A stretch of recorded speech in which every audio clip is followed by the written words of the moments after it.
Now, training your furry companion is never easy, especially when they've developed some nasty habits. However, with the right training and a little love and patience, anything is possible. We take a look now at the benefits of crate training and how this is a great way to establish some basic house rules. Crate training your dog may take some time, but with a little effort, it can be extremely useful in many situations. No matter if you have a pup or an older dog, crate training is a great way to train your dog basic house rules. This is Luca.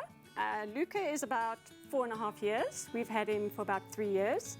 He's a rescue dog. We know that he's got a lot of Ridgeback in him, and he has probably got either Great Dane or Boer Bull.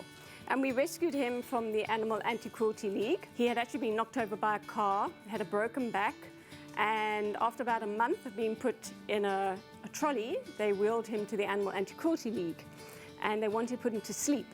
And the ladies that were working that day saw him, he was such a beautiful dog, that they actually took him out of the put to sleep section and they put him into their adoption side. I got a message via Facebook, and I forwarded it on to my husband, and he immediately phoned me and said, let's give Luca a really good home. Him being a rescue dog and coming from where he was, his one obsession was actually food. He was always worried that my other dogs were about to take his food away, and that was really how we then started with the idea of some crate training. His head is table height, so straight away he would be in on your plate if you didn't stop him. Crate training is about teaching a dog that a crate is the best place in the world.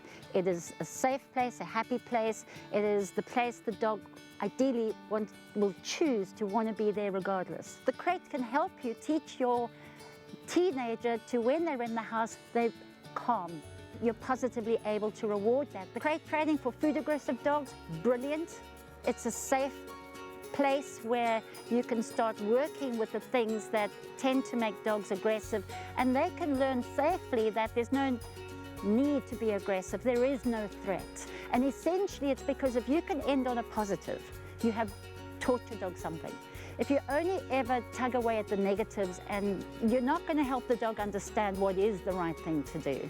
Using treats with crate training is the #1 reward you can use. Why? Because food is a dog's primary resource. A hug is not going to have that effect. A pat's not going to have that effect. A happy voice is not necessarily going to help you much there. So primary resource is food. You can crate train at any age. It comes down to a few basic steps in order to introduce crate training to your dog. Ansi takes us through these few basic steps.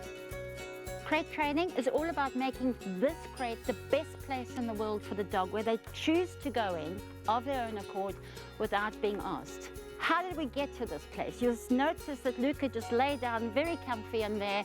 That's his happy spot. That's all we want to achieve, a safe place so that we can give a dog a place where we can reward good behavior. Because when you train a dog, it's about ending on a positive.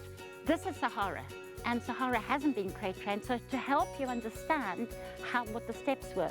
First thing I want to do is bring the dog close by and lead the dog to a happy crate place. I'm then going to start chucking a treat inside. Yay, 2 feet, 4 feet in is brilliant, because normally you're going to struggle for 2 feet in, 3 feet in, 4 feet in. You'll notice she's not that comfortable that she's either sitting or lying down yet, but we're going to keep making her life totally comfortable, where she begins to understand that that's the best place to be. I might as well park off. I'm now going to go for these bigger treats. They're yummy, but they take longer to chew. She's already sitting. Yay, excellent. And there's a down.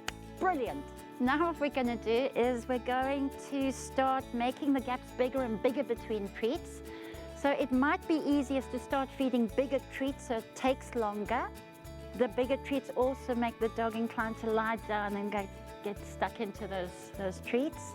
When I start walking away, I'm going to be more inclined to give her something that takes a lot longer to chew. What I'll teach her is the minute you step out, you lose that yummy thing.